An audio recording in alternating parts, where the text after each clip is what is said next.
Hey everybody, welcome back. This is Steve Cooper, food app critic for tokemag.com. This week I have a new app for you. It's called GetCrocking. It is $2.99. It's available in the Apple App Store. It's for the iPhone. This app is all about crock-pot cooking. It's the first time we've ever done a crock-pot app. So let's dig in. Let's see what this thing has to offer.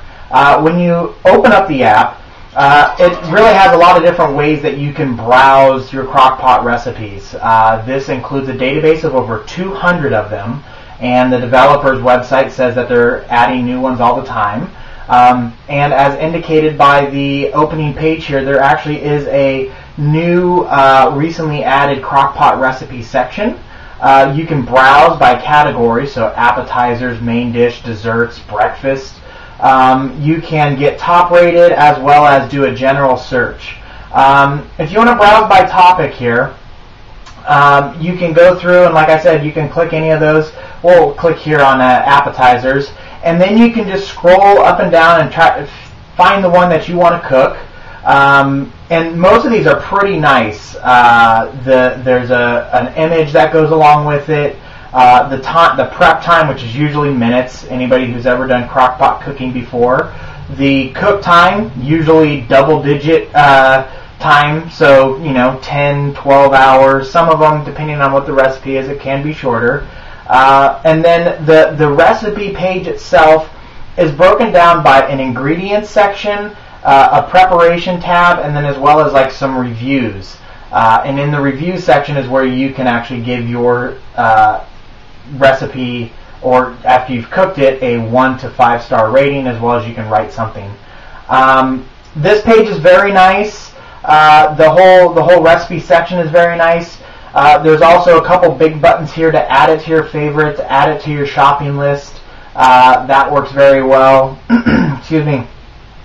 The shopping list, though, doesn't I'm sorry, not the shopping list, but the favorites doesn't let you categorize into appetizers, into desserts. It just kind of throws it all together. That's something we've seen in the past with some other apps, but otherwise it works fine.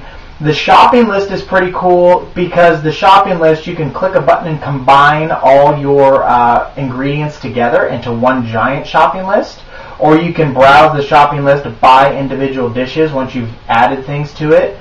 When you check things off from the ingredient list, if you were to save that shopping list, that will only send the things that you still need, which is really nice. And you can actually send it via email or via text. You can also share the entire recipe from the recipe page.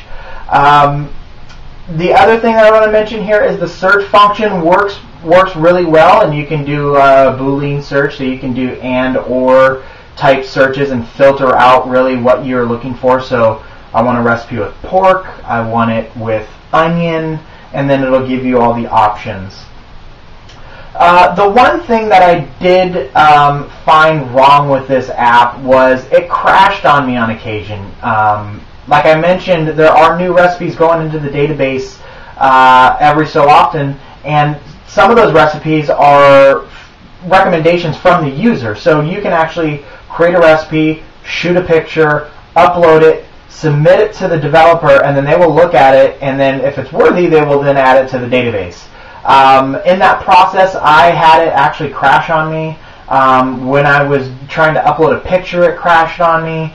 But the thing about this app, that's not a good thing to have happen, right? But there's so little inputting into this app because it's mostly a consumption app that the crashing didn't worry me so much as some other apps where you're creating a wine cellar or something, so you have a lot of inputting to do.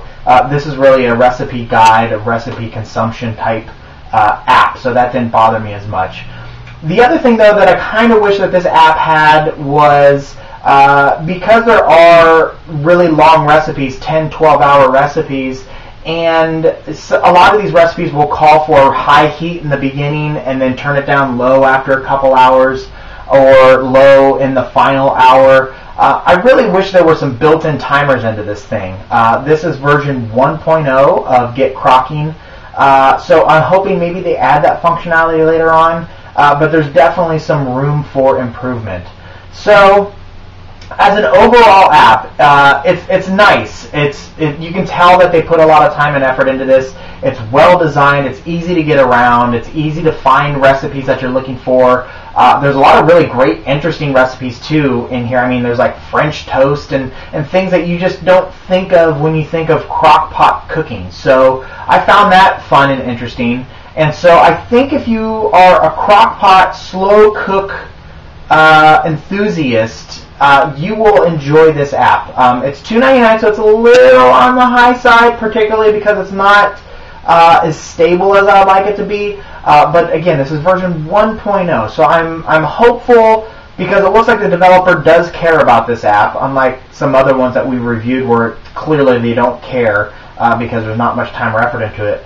This one looks like they care, so I got high hopes. But I can only grade it on what it is today, so because of that, I couldn't give it a rave review. So the best I can do on this one, which I'm going to give it a subdued, go get this app. I'm giving it a 3 out of 5. So download it, check it out, GetCrocking. Let me know what you think. If you have other crockpot apps out there that you have seen that you think would be good for me to review, shoot us a note. You can find us on tokemag.com. Leave a message on the YouTube page as well. And yeah, so I hope you enjoy. And until next time, thanks.